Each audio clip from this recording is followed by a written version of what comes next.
so much for doing this. I appreciate it. Is your name Adam? Yeah, my name's Adam. Okay, hey, I'm Joe. Hi. Nice to meet you, Joe. I appreciate that. So our podcast is about your journey in music and how you got to where you are now. I did read that you have a podcast of your own as well. That's awesome. Yes, sometimes it is awesome. Just sometimes? No, most of the time it is. Most of the time. Right on. Cool. So talk to me about growing up in, you're from Milwaukee? Yes. Tell me a little bit about that. What do you want to know? Like, I don't know how. Tell me about growing up there. I don't know anything about Milwaukee. I'm sorry. Where did you grow up? San Diego, Oh, California. Cool. Yeah. So I'm at the total opposite spectrum of the states, I would think, right? In some ways. I mean, I live in Pasadena now. Oh, okay. Right on. I started playing in San Diego when I was still growing up in Milwaukee, actually. The first really? played in San Diego was the Che Cafe about 23 years ago or something like that. Really? Wow. When did you play? Early. Was that another band that you were in that played the Che? Oh, yeah. That was my high school band. Okay. Well, tell me about how you got into music. Well, I always loved music. I can remember receiving Thriller for my 5th birthday in 1985. And my mom told me that Michael Jackson had dropped it off when I was taking a nap, and they had tried to wake me up, but I was too tired, which in retrospect is a very creepy story. Right? That was huge when I was a kid, and I loved it. And then, not long after that, I started playing piano, and I liked piano, and it felt like an intellectual pursuit in some ways at the time, but it didn't connect to me emotionally in the same way that listening to my favorite pop artists did. I didn't feel connected to that music with the method books that I was receiving at the time. Sure. But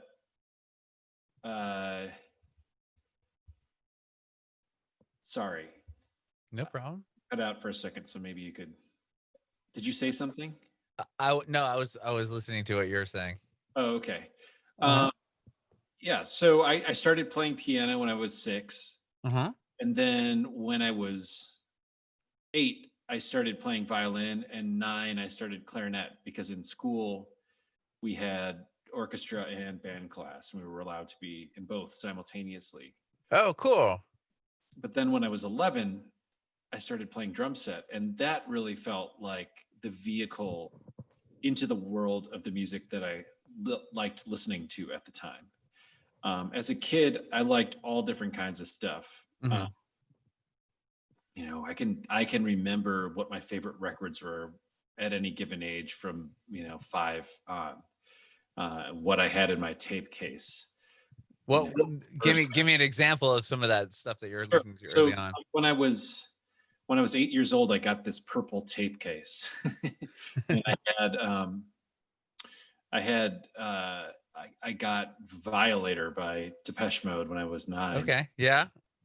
Tom Petty tape, and a couple Beatles tapes, and then I found the LP of Tommy by The Who in my parents' basement, and that became huge to me. And then when I was 11, I started playing drums. That was 1991. So that was when Nevermind and Bad Motor came out. And I think the next year is when The Chronic came out. So that was what was really big on the pop charts. But all of those kind of bands made me reach backwards into my uncle's record collection for Led Zeppelin and Black Sabbath and things like that, heavier music. Sure. And 70s. And then I got into punk rock from there. And so I would order records out of mail order catalogs, like the SST catalog or the Alternative Tentacles catalog or the Discord catalog. It was a way of entering a different world altogether, without the ability to go to the east side of Milwaukee and go to the indie record store because I was still 13 at the time and I didn't have a license.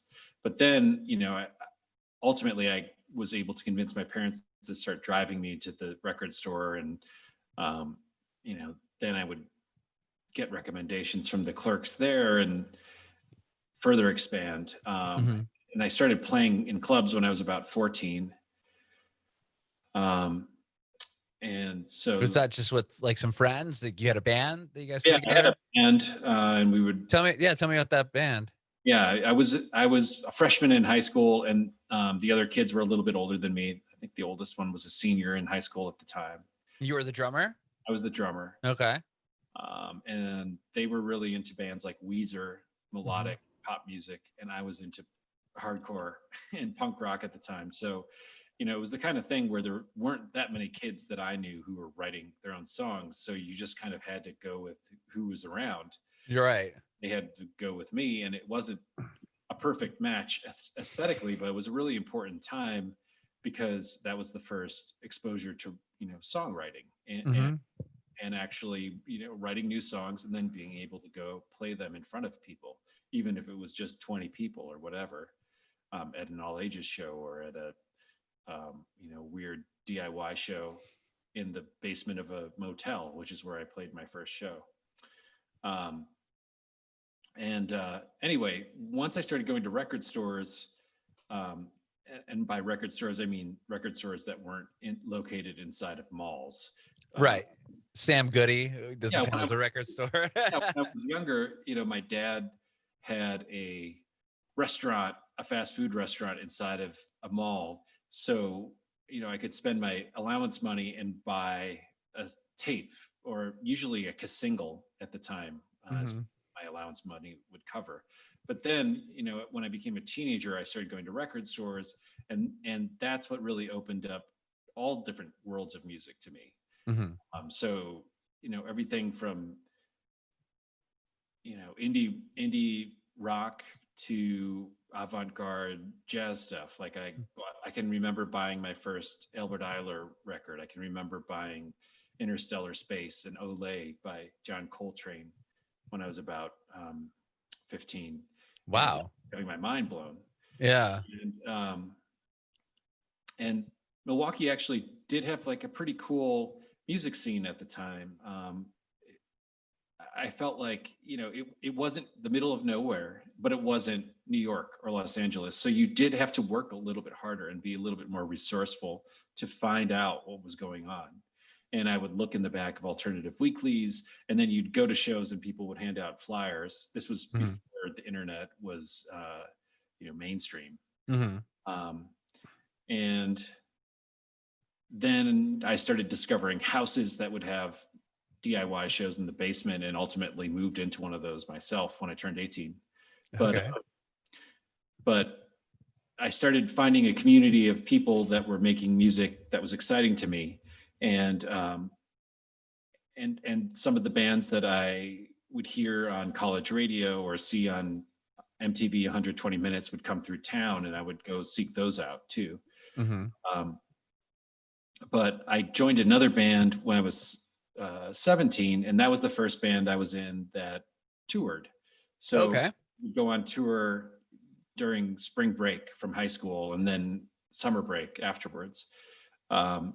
And that was formative because it was all DIY, you know, and this was all booked over the phone by me and my bandmate. So it was great. You know, we were sort of informed by lots of the punk rock bands that were ruling the ruling that circuit at the time, like Fugazi. Or and so we really wanted to do it all ourselves. It was interesting, and you know, it felt like you're involved in every aspect of what you're doing. And it was like, you know, booking a show was an extension of the artistic process, you know, and making a flyer was you know, it could be just as creative as writing a song. Yeah, I know I remember growing up and getting band flyers, and just the amount of work, you know, that was done just to build this thing, or cut out different bands' names and going to Kinko's and scanning them, and you know, just Right. building that. That's artistic in itself. So this was the late 90s when I started Mm-hmm. that, and the bands that were really influential that came out of your hometown, San Diego, Uh-huh. East on Us, were bands like Antioch Arrow and Klickitat, Ikatawi, and Heroin, and The Locust, Mm-hmm. like really fast, violent noise bands. Sure, right. And the style was pervasive throughout the country. I mean, I feel like the style of those bands, for those people that don't know, you know, it was all black outfits, dyed black hair, white belts. Yeah. It was a reaction to the sunniness and conservative environment of San Diego. Mm-hmm. Yeah, I mean, The Locust, the songs are like so fast and so quick, and just the whole idea behind the band is such a cool concept. Yeah, I mean, that was a band that, you know, like few other bands, had an overarching aesthetic Mm-hmm. for their presentation and their music and everything that went along with it. So anyway, getting to actually play with some of these bands around the country and become part of a scene was super important to me at that time.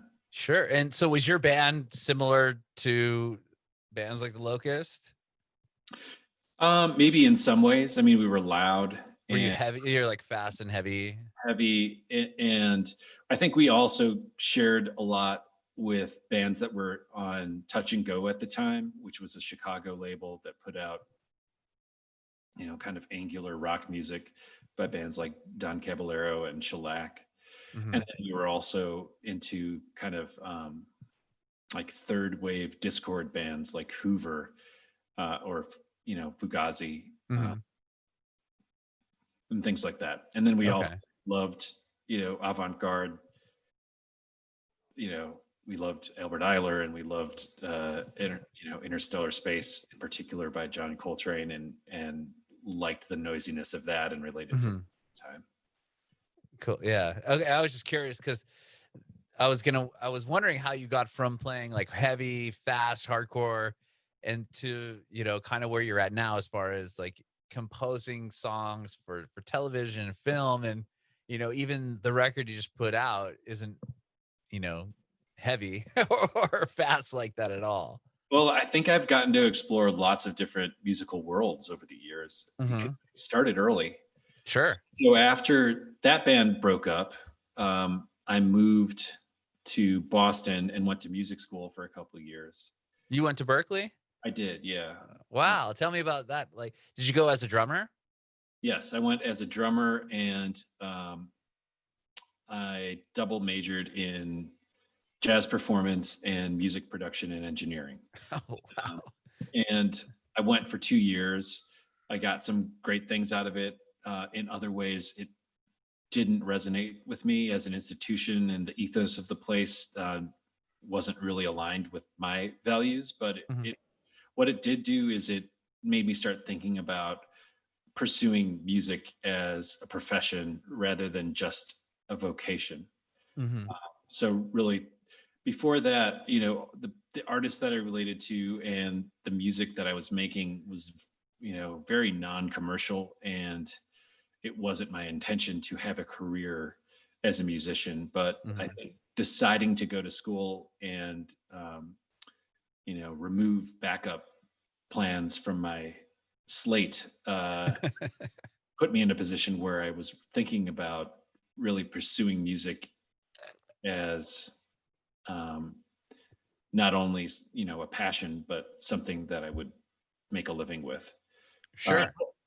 So anyway, going there opened up other worlds, and I got to work with some great teachers who had been in, you know, legendary bands, and I got to be in an environment with lots of virtuosity, which again wasn't really something that I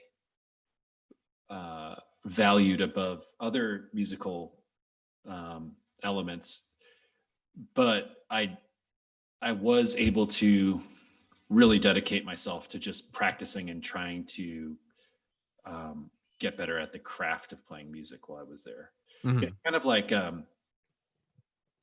kind of like if you wanted to become a poet, going to a school and studying linguistics. That's how I see it. Okay. You're not actually focusing on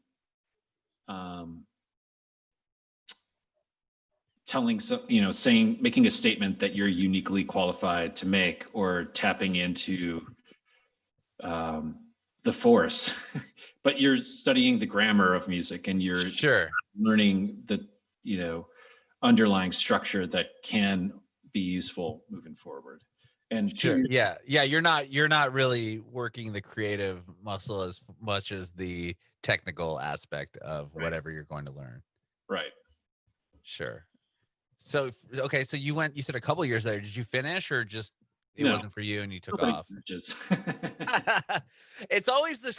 It's funny because I've talked to a lot of people that went to Berklee, and either they don't finish because they'll like get a job, and then it's like, well, isn't that the goal, of going there? I mean, absolutely zero people that I've worked with as a professional musician over the last 20 years have asked me what my credentials are. It's like, you either can do the work or you can't. Right, exactly. If you've done things that people are aware of and that they like, that's powerful and useful, but nobody cares where you went to school because it doesn't. Yeah, exactly.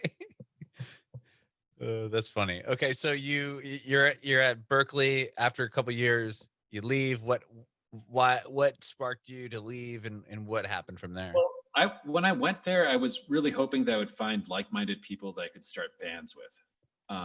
Somebody who had been in working bands before, but I didn't find anybody like that when I was at school. I don't know if it was the time I was there or the state of mind that I was in, or just an incompatibility. But I just didn't find people that I could create with. And I also had a glut of information coming my way from all different sources. Some of it was contradictory. Some people had one philosophy about how to play the cymbal beat, and other people thought of it as a different way. And they were both, it was confusing. So I felt like I needed to kind of go metabolize all that information and kind of sort through what I wanted to keep and what I wanted to discard. So I went to a farm, a non-functioning farmhouse that I had access to through a family member. And I think I was paying like $200 a month in rent. And I went there and just played all day and into the night, maybe 14 hours a day plus. Wow. And started writing music, and really was just kind of trying to process everything that had been thrown my way in the previous 2 years and kind of figure out what was going to happen next. And from there, I got a call to join a new band with one of my favorite guitarists who lived in Washington, D.C. and was part of the Discord Records family. And so I moved to DC, and unfortunately that band didn't work out, but it was a great experience to be in that city. And I was a barista, and some of the other folks that I worked with were in high profile music groups too. And just the culture there was great. And it was, again, a really formative time. It was the first time that I was really not in school and working a job and supporting myself. And, I was 21, and it was a new world. Sure. And then from there, when the band didn't work out, I moved back to Milwaukee, I thought for maybe a couple months. But what ended up happening is a friend of mine who's also a great musician and I got asked to write some music for a film, and that ended up being the first film that I scored. And it was called The Yes Men, and it ended up getting a distribution deal and screening at Toronto and Sundance. Wow. And I remember I was working as a waiter at the time, and the movie theater near where I worked, like attached to the building where the restaurant was showing this film that I had scored.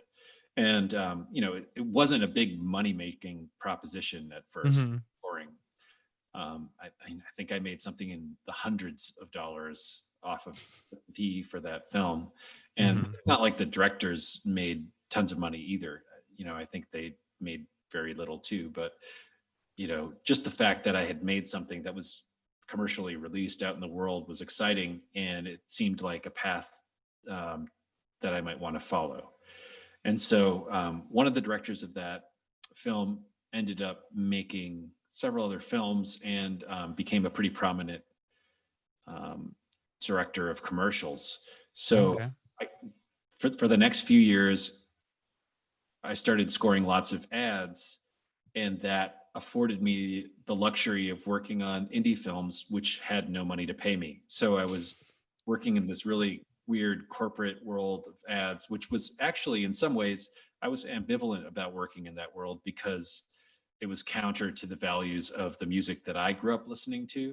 Mm-hmm. But on the other hand, it was, better than waiting tables, and it allowed me to explore making music in all different kinds of styles, and and it paid well. And then I could go and make Mm-hmm. films with people that paid very little. So that was the kind of compromise I made at the time. Um, With the commercials, were you writing like jingles, or were they? no, it was like, jingles aren't really that common anymore, and they weren't Okay. back then. Maybe we did a couple, but it was mostly, you know, underscore for national ads. Oh, okay. So, lots of those directors and production companies wanted the ads to be very slick and cinematic. So it was basically like mini movie scoring, Got you. Okay. which was interesting. And you also deal with some of the most difficult people when you're working on ads. Yeah. A lot of money at stake, and people are afraid to make decisions. And there's lots of frustrated creative people working in that field. Oh And yeah. lots of micromanaging and lots of poor communication, or lots of voices and lots of cooks in the kitchen. And I think that actually, learning how to navigate that prepared me for scoring for film and TV, which by comparison is a breeze. Mhm. Especially now that I've kind of established an aesthetic and identity for myself in that world, and I tend to only work with people that share the same values and with whom I have, good communication from the jump.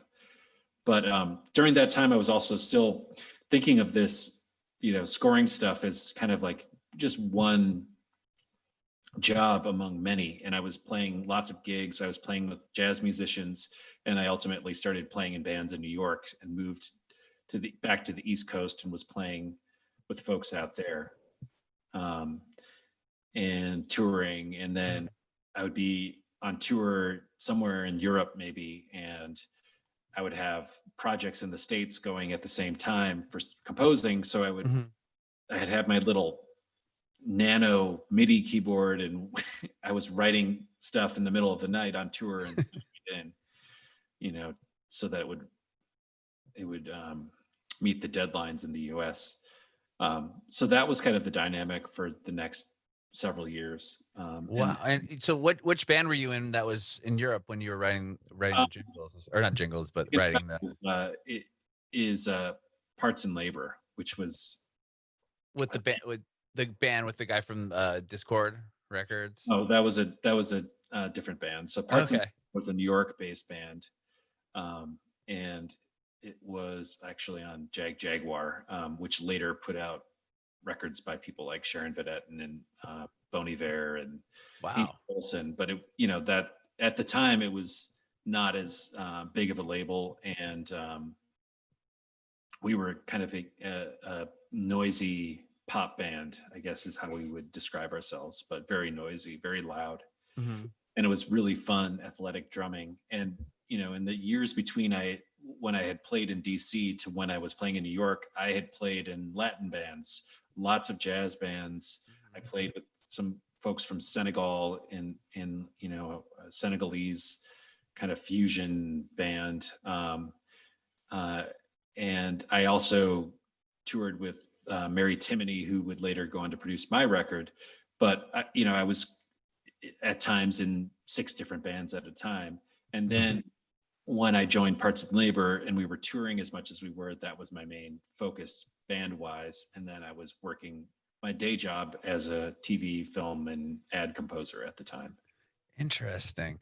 With like when you scored the Yes Man, was that like how was that approach? Was that pretty like scary? Like this person's like, okay, you're gonna score a film for me. Like, did you have any experience in that world? I mean, as a drummer, especially as a drummer in the hardcore scene. Well, I had taken one film scoring class when I was at college. Okay.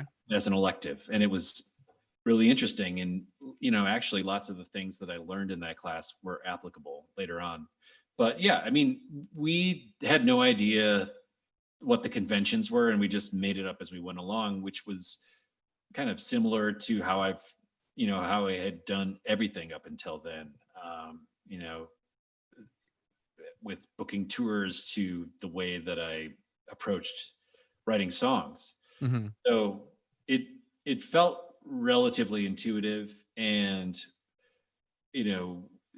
with each additional project, I would learn more about the quote unquote right way to do it or the conventional way to do it, and would take lots of those ideas and use them. And if stuff didn't make sense for what we were doing, or we decided that it would be more exciting to eschew tradition and just experiment, we would do that too. Mm-hmm. But I've always been a pretty melodic thinker, and like I said, I started on melodic instruments before I played drums, so it wasn't a huge leap, actually. Okay. And I think drumming prepared me for composing, because traditionally the role of a drummer is to help facilitate the vision of the songwriter, which oftentimes the drummer is the songwriter or a co-songwriter, but you're there to facilitate the song in the same way that when you're composing a score, you're there to facilitate the story of the film. Mm-hmm. So it's both of them are kind of assistive roles, supporting roles. Mm-hmm. And to me, scoring for film is very rhythmic, because the cut kind of dictates the tempo of the cue. Mm-hmm. So that also is very useful to this day. The first thing I generally do when I'm scoring a scene is I find the tempo, mm-hmm. or I find many tempos that could work for that scene. Sure. So I think my background in drums has certainly helped. And other drummers have done it before me, like Cliff Martinez or Stuart Copeland, who was a big influence on me. Yeah, it's interesting how much the music does really affect the scene or what you're watching, or commercial, or it just adds so much to it. Like if you heard just like a dry voiceover versus putting something behind it, it's just like night and day. Right. And similarly, if you hear a song without drums versus a song with drums, it's sure. And so, yeah, I think, I was lucky enough to learn on the job. Lots of people start by assisting somebody else. I never really did that. Later on, I sought out mentors, or found mentors that were prolific composers. But early on, I would, for the first 7 to 10 years, it was pretty DIY. Mm-hmm. Mm-hmm. And tell me about this this new project that you have, and your record coming out. What sparked the solo album? Well, I always wanted to make my own album, and I didn't have the confidence to do it until recently. And what changed that gave you the confidence to do it? I think it got to a boiling point where it needed to get out. I had to make a statement. And I had worked with a couple people that had made the transition from being, say, actors to auteurs. So, for example, I started writing the album when I was working with Natasha Lyonne on Russian Doll, and she was a well-known actor, but that was kind of her first statement as an auteur, if you will. She created the show, she co-wrote it, and she directed some of the episodes. And so watching her make such a personal statement was really inspiring. And then I also co-produced Fred Armisen's stand-up special, Stand Up for Drummers, which again was kind of his venture into stand-up. I don't think he'd done a stand-up special before that, and he hadn't really done that much stand-up. It was probably the most personal statement that he's made in his career. And again, he started out as a drummer in weird angular rock bands. There was one called Trenchmouth in Chicago that I saw when I was a teenager. Wow. So I had heard him for a long time, and then we reconnected through music years later. But anyway, seeing those things, seeing people like that make statements and helping them make those statements made it somehow less scary to me.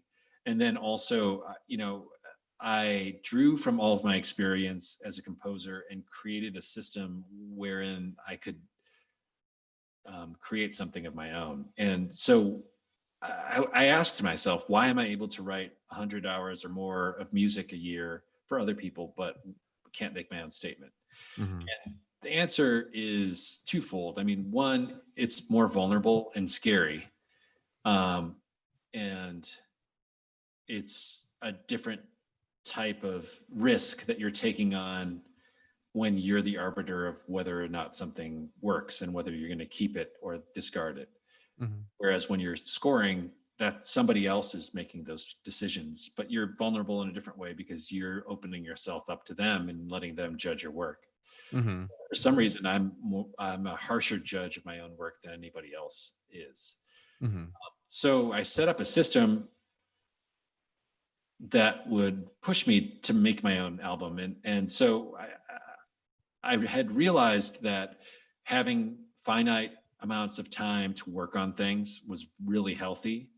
If I have an open-ended project, it never gets done. But if I book time at a recording studio and have a finite block in which to write some songs or record some songs, then it gets done.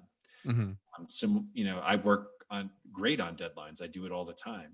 So I did that. And then I brought in a producer, my friend Mary Timoney, who has a very similar aesthetic to mine and who's made dozens of records at this point in various incarnations. And so I bought her a plane ticket to LA, and that meant that I was accountable to somebody else.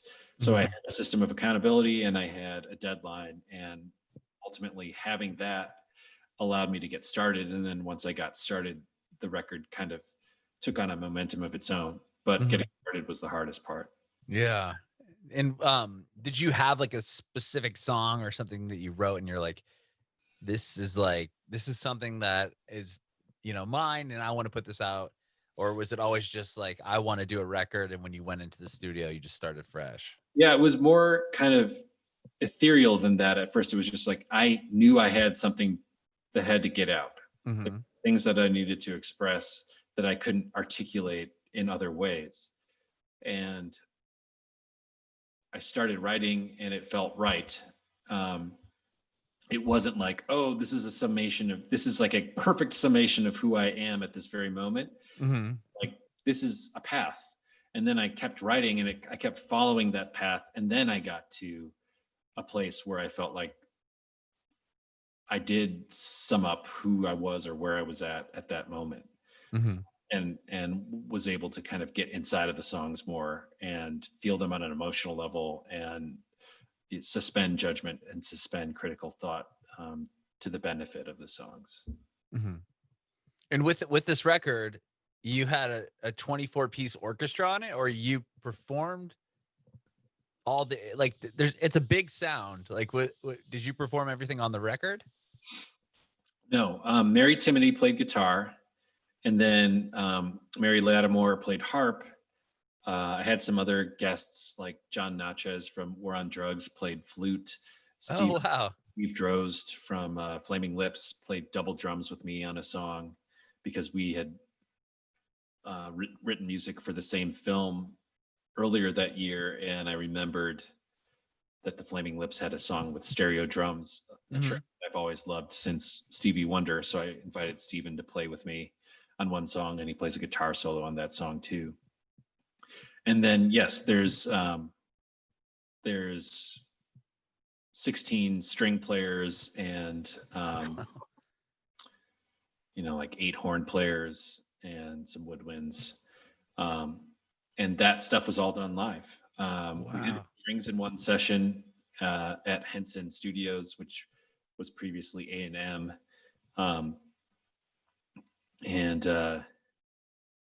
that was exciting because that's where they recorded "We Are the World," and I was having flashbacks of being a 5-year-old kid and watching that TV. I think some of the same mics. And then when I was recording the strings, Cat Stevens came through. Really? I don't know him, but he came through and he was really nice and like complimentary. So that was a great day. Wow, that is awesome. Did you get him to do get him to do like one E chord or something to say that he's on the record? But I was so overwhelmed when he walked into the room and surprised that I had to take a 5-minute break and, we had to take a break. But yeah, so, the idea was to make the album, unbounded by any sort of practical restrictions. But I did, I played lots of the stuff myself. I played the drums, bass, keyboards, some of the guitars, and the vocals. How were you able to orchestrate like getting these 16 string and people together and all these big groups of people? How were you able to? It's pretty easy to do here in LA because there's so many professional string players that work on films and TV shows and video games, what have you. And I work with lots of them so you could just call in favors, so to speak. I mean, I paid I wasn't a favor. Well, no, I know, but you knew them enough to where it wasn't hard. That I worked with, and I worked with the great arranger Paul Cartwright, who helped kind of contract the session. And these people were playing at such a high caliber that we got most of it in 1 or 2 takes. That's amazing. Which was wonderful because it allowed me to transform the sound of the record, from, I think we started at noon and then by about 3:00 it was done, Wow. So, and was this, go ahead. From there, I called my old friend Dave Fridman to mix it. And Dave is somebody I had worked with 10 years prior with Parts and Labor, but you know him as the producer for bands like Flaming Lips, Tame Impala, Kitty, Mercury Rev, etc. And he was the perfect person to mix it, and he took a much more creative role than a technical role in the process. Okay, and were you able to work with him at all on the mix, or like? Yeah, like when did that happen? Oh, sorry. Go ahead. I was gonna ask because the record came out last month, and then when was this all done? Like, were you guys able to work in the same area? Was this pre or post like COVID shutting down everything? This was pre-COVID. Okay, that was where I was curious. The record was supposed to come out much earlier than it in fact did come out, but because of COVID, touring got pushed back, and we were hopeful that I would be able to tour around now. Unfortunately, that's not happening. But anyway, yeah, the record was done long before it came out. Okay, that's cool. So you, yeah, okay, never mind. That was my question. I wasn't sure how that process was together, because sometimes you'll hear, oh, I had to do it over Zoom or this, that, and the other thing, but you had everything together prior to. Dave has spent most of his life in upstate New York. I think actually all of his life, really. And he's lived in this small college town called Fredonia since he was in college there. And it's a great place to go mix a record. And because he's so great at what he does, everybody goes to him. But he has a studio that was built by Amish people, I believe. And I think it was a couple's dream house that they constructed. And then over the course of construction, they got divorced and Dave bought the place and turned it into a recording studio and then has subsequently put additions on. But yeah, I was actually scoring Midnight Gospel at the time. And so I would go into the B room in the morning and start scoring. And Dave was mixing my songs in the A room. And when he needed feedback, I could go in and listen and give a couple notes. But I tried to make this record with the philosophy that I like to be involved in when I'm being hired to score someone else's project. And that's hire the perfect person for the job or the best person you can and let them do their work and empower them to kind of show up as the best part of themselves and have some creative agency over it. And I think, that's hard. That's challenging because this is something that's really important to me. And if you're insecure, then that's where micromanaging comes from. But I think I've had enough experience on the other side of it that I was really able to trust Dave and kind of let go and let the songs take on a slightly new shape. And then sometimes, in some cases, a radically new shape. But it was great. His two sons who were, I think, in middle school the first time I worked with him were now adults who work with him at the studio. And it was really cool. Wow. To see everybody 10 years later. That's awesome. That's really cool. With the record, you said you had to push it back a little bit because of touring and stuff. Have you been doing like live streaming or anything like that to kind of promote it? Like, how's that been working for you? Was, I had a 20-piece band. Sure. Every night with the tour, which was logistically kind of complex to pull off. And it's a fantastic band. I had Matt Cameron from Pearl Jam and Soundgarden on drums, Mary Timoney on guitar, Mary Lattimore on harp, Chad Moulter on bass, Chrysanta Baker from Low Moon on keyboards. And then we had different string and horn players in every town. Wow. Because I wanted to present the music exactly as it was on the record, or I guess this was a slightly scaled back version of what's on the record. Yeah, even 20 people. We did one show before COVID lockdown happened. We did a show in LA and it was fantastic. Went really well. And then we had tours planned. And so I was ambivalent about doing stripped back kind of acoustic live stream versions of these orchestral songs because I felt like it wasn't a good way to introduce people to new songs. It wasn't the scope of sound that I wanted to present. But I did figure out, we rearranged the songs for string quartet and keyboards, and we did do one backyard performance and it worked great. So we did do that. But I think aside from things like that, we'll probably wait until it's possible to play with the whole ensemble. And so I'm writing the second album now, thinking that, if touring picks up in about a year from now, that gives me a deadline to work towards. And in fact, I've already booked a mix for the second album, even though it's not really even fully written yet, because but you have the mixing day. At least you have something to shoot for. Well, when I'm scoring for film and TV, I get the mix dates and work backwards from that when we're constructing the composing schedule. And so I'm just using that same strategy for my own stuff. Interesting. Again, I think I'm my own harshest critic. And if I limit the amount of time during which I can criticize myself, it sort of allows me to circumvent that neuroses, that particular neurosis. And just work. And so, it worked for the first album. Hopefully it'll work for this one too. I'm actually feeling better about, the state of my songwriting now than I was when I was in the midst of the first album.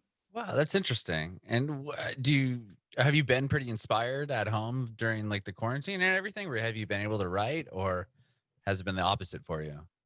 Well, when things first went into lockdown, I did not feel like writing music. Like I thought it would be a great time to write music Uh-huh. because I had all the time in the world. But again, that open-endedness is not good for me. And so instead, what I did is I felt like I was craving human connection. So instead of doing weekly podcasts in person, I started doing daily podcasts over the internet or by phone. Mm-hmm. And I got to talk to lots of other songwriters at, at all different phases in their career. Everybody from Sharon Van Etten and Angel Olsen to Flea and Billy Gibbons, and kind of pick their brains about how they felt. And I think that the virtual consensus is, everybody was having a difficult time finding creative inspiration, especially during the beginning of lockdown. And I think that's natural for a couple of reasons. One, because there was a heightened sense of existential dread. I think existential dread is something that's uniquely human and it makes us human.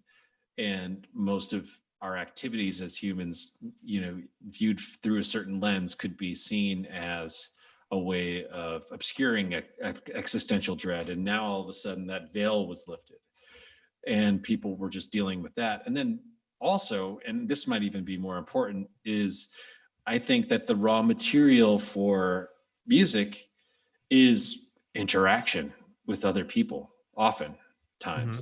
Just the ability to have a conversation or observe somebody else, or go to a concert, or go to a museum, or go on a walk.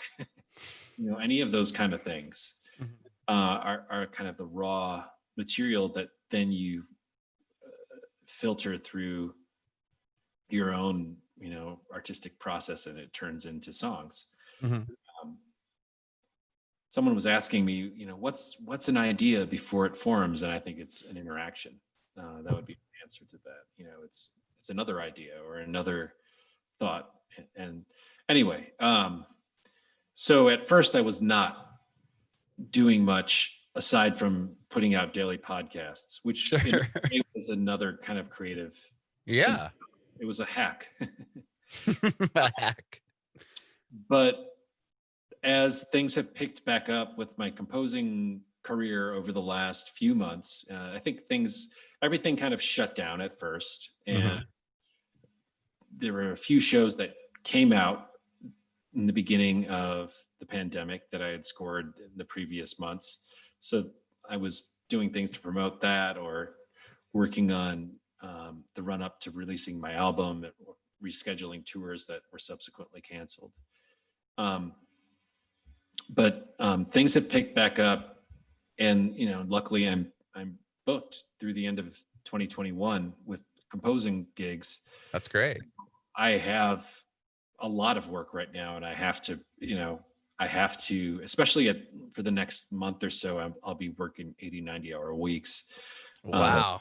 Because there are some shows that had gotten pushed back that were in the middle of a season, and then been picked again. So schedule wise, it's just a bit challenging right now. But then I have time marked off to start focusing more of my day on writing the next album. And I have time that I set aside at the beginning of every day to just write brainstorms, but I'm going to start kind of developing some of those at the end of the year. Very cool. Very cool. Exciting. Thank you so much, Joe, for talking with me this evening. I really appreciate it. Thanks for having me. Yeah. I do have one more question. I know you've been dropping pieces of advice throughout this entire conversation, which is great. I want to know if you could sum it up. Like if you had any advice for an aspiring artist. I think it's important to strike a balance between focusing on craft and then using that in service of something that you're uniquely qualified to say. I mean, it's, figuring out what it is that is unique about your experience, or that resonates with you. And then from there, developing the skills that might be required to make that statement. And so for me, you know, I love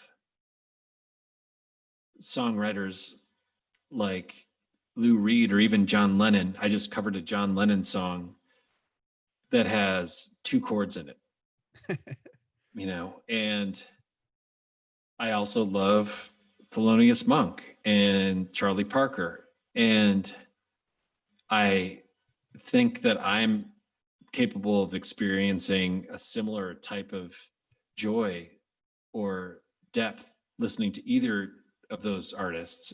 You know, they're kind of extreme examples, but and my takeaway from that is sophistication doesn't necessarily equal quality. You know, it kind of depends on the statement that you want to make, and then from there, what's the simplest way to make that statement? Mm-hmm. I love it. That's not really advice, I guess. It is though. I also think, you know, for me, it's worked really well to set up deadlines for myself. I think that's been the best way. That's practical advice. And that's not only, you know, with large projects like albums, but it's also when I'm writing a song, I'll set a timer. I don't have it in this room right now. Oh yeah, I do. I'll set one of these kitchen timer. It becomes kind of like a game. And it allows me to keep my inner critic at bay during that time. Then later I can go back and polish things or adjust. But, you know, the germ of a song just kind of barfs out of you. It just, you know, you just expel it fast usually.